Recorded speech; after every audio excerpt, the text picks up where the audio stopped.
नारायणं नमस्कृत्य नरं चैव नरोत्तमं देवीं सरस्वतीं व्यासं ततो जयमुदीरयेत्। जय जय श्री राधे। सनातन धर्म में षोडश संस्कारों का बड़ा महत्व है। जन्म से लेकर के मृत्यु तक के ये 16 संस्कार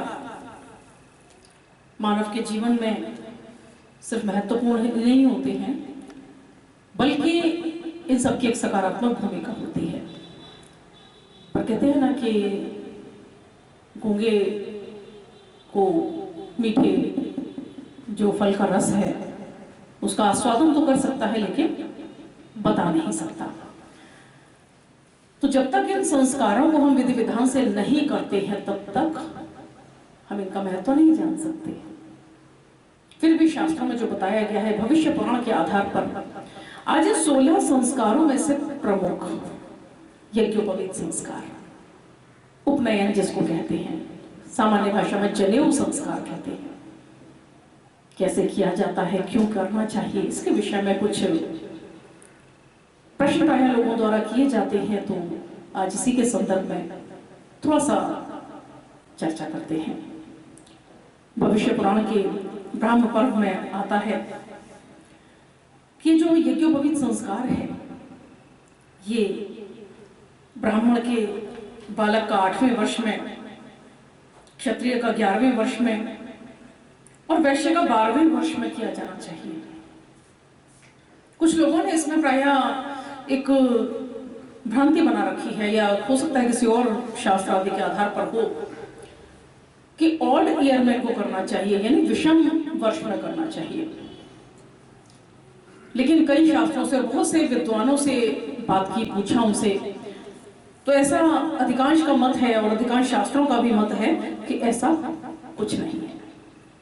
8वें वर्ष में ब्राह्मण का किया जाना चाहिए और 8वें से लेकर 16वें वर्ष तक। इसके अलावा क्षत्रिय का 11वें से लेकर के 22 वर्ष तक और वैश्य का 12वें वर्ष से लेकर 24वें वर्ष तक हो जाना चाहिए।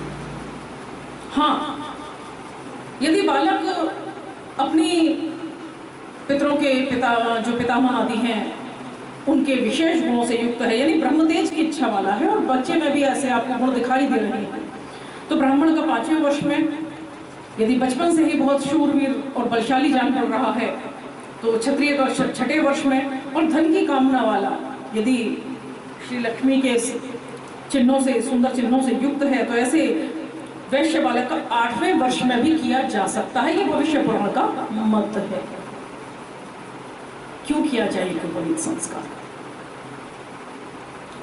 यज्ञोपवीत संस्कार के माध्यम से ही बालक गायत्री का, वेदों के पठन पाठन का अधिकारी होता है। जब तक यज्ञोपवीत नहीं होता है ना, ऐसा देखा गया है प्राय लोक व्यवहार में भी कि बालक शिखा सूत्र जब तक धारण नहीं करता है तब तक सामान्य बालक होता है, लेकिन जैसे ही वो इसे युक्त हो जाता है तो ये शिखा सूत्र सिर्फ शिखा सूत्र नहीं है, बालक के लिए बड़े ही तेजस्वी अस्त्र है, अस्त्र शस्त्र है। उसके विद्या अध्ययन आदि में, अपने कार्य में उसकी विशेष रुचि, विशेष प्रवृत्ति देखी गई है, कार्य में उसकी विशेष प्रवृत्ति, अनुकूल प्रवृत्ति देखी गई है। अब किसको किसका यज्ञोपवीत पहनना चाहिए, योग्य गुरु से, योग्य ब्राह्मण से यह संस्कार किया जाना चाहिए। प्रयास किया जाए कि आयु के बीच में ही हो जाए, जो नियम समय बताया है उसी बीच में हो जाए, वरना वार्त्य स्तोम नामक यज्ञ से उनकी शुद्धि की जाती है, क्योंकि वार्त्य कहलाते हैं और व्रात्य से कहते हैं कि आपको विवाह आदि संबंध नहीं करने चाहिए, इनको निषिद्ध माना गया, यानी निश्चित समय पर यज्ञोपवीत हो जाना चाहिए। यदि अधिक समय हो जाता है किसी कारणवश तो फिर उसका जो क्षमादान है, उसका जो शुद्धि का विधि विधान है, उससे उनकी शुद्धि भी होनी चाहिए। गोदान आदि जो भी उनका प्रायश्चित है वो प्रायश्चित भी कराया जाना चाहिए। 3 सूत्रों से मिलकर के यह बना होता है यज्ञोपवीत। एक सूत्र होता है देव ऋण के लिए, एक पितृ ऋण के लिए और एक गुरु ऋण के लिए। यह यज्ञोपवीत हमें प्रतिपल याद दिलाता है, स्मरण कराता रहता है कि आपको देवताओं का ऋण उतारना है। कैसे उतारना है?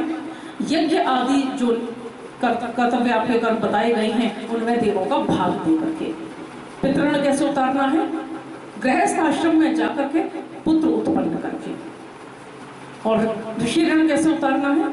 ऋषि ऋण है विद्या का अर्जन करके और उसके बाद विद्या का समाज के लिए सदुपयोग करके।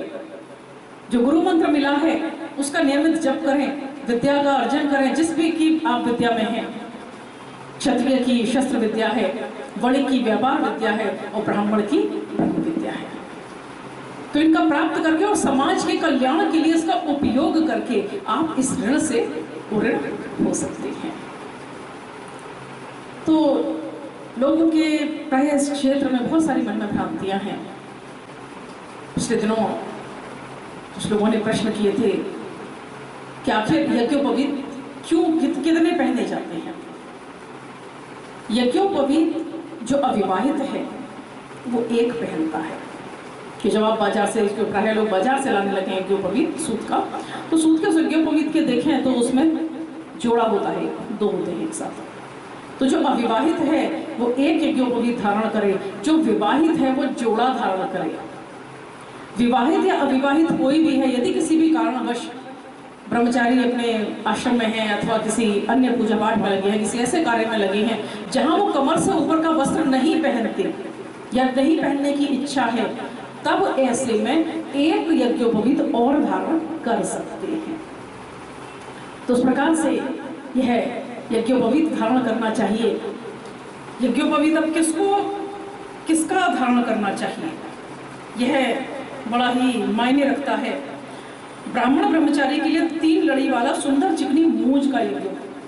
क्षत्रिय के लिए मेखला, ये मेखला बताई जा रही है, मूंज की मेखला ब्राह्मण के लिए, क्षत्रिय के लिए मुरा की और वैश्य के लिए सन की। लेकिन ये सब यदि प्राप्त ना हो तो क्या करें? ऐसी स्थिति में ब्राह्मण कुशाकी, क्षत्रिय अश्मंतक की और वैश्य बलवज की मेखला धारण करें। अब किसका यज्ञोपवीत पहने? तो ब्राह्मण को कपास के सूत का यज्ञोपवीत पहनना चाहिए, क्षत्रिय को सन के सूत का और वैश्य को भेड़ के ऊन का यज्ञोपवीत। पर है क्या? एक भेड़ चाल चल रही है, बाजार में क्या है, सूत का ही यज्ञोपवीत उपलब्ध रहता है और सभी उसे पहन लेते हैं। लेकिन जब बात शास्त्रों की कर रहे हैं, शास्त्रोक्त प्रश्न पूछ रहे हैं, तो फिर उत्तर भी शास्त्रों में से ही मिलेगा। अब ऐसे में जो दंड है, जिस समय दंड धारण किया जाता है, यज्ञोपवीत संस्कार होता है, तो ब्राह्मण पलाश का या बिल्व का सिर पर्यंत जो दंड है उसे धारण करें, क्षत्रिय बड़ का, खदिर का या बैंत का मस्तक पर्यंत और वैश्य पीलू का, गूलर का या पीपल के काष्ठ का नासिका पर्यंत दंड धारण करें। सबसे पहले भिक्षा माता अथवा मौसी से होती है यज्ञोपवीत के समय पर। अब भिक्षा गुरु के समक्ष अर्पित की जाती है। तो 3 बार भिक्षा का नियम रहता है। वैसे तो कुछ लोग 5 बार या 7 बार भी करवा लेते हैं, लेकिन 3 बार का जो भिक्षा का नियम है वह सर्वोत्तम बताया गया है कि 3 बार भिक्षा मांगी जाए और प्रत्येक बार उसे गुरु के समक्ष समर्पित कर दिया जाए। गुरु भी इस समय वेद शास्त्र संध्या कर्म आदि बालक को सिखाए और बालक गुरु की आज्ञा का पालन करे। तो उचित समय पर यज्ञोपवीत संस्कार अवश्य कराएं। यज्ञोपवीत के नियमों का पालन करें। किस प्रकार से यज्ञोपवीत धारण करना है, किस प्रकार से उसे जब खंडित हो जाए तो बदलना है, यह सब गुरु को शिष्यों को सिखाया जाना चाहिए। 4 मास में यज्ञोपवीत अवश्य बदल लेना चाहिए। अशुद्धि हो जाने पर, किसी प्रकार उतर जाने पर, खंडित हो जाने पर भी यज्ञोपवीत को बदला जाता है। ग्रहण आदि होने पर भी यज्ञोपवीत बदला जाता है। तो जन्ना शौच, मरना शौच, ग्रहण, इस सब का ध्यान रखें और यज्ञोपवीत धारण करें और अपने धर्म के अनुसार, धर्म का पालन करते हुए धर्म के अनुसार जीवन व्यतीत करें और सुखी रहें। जय जय श्री राम।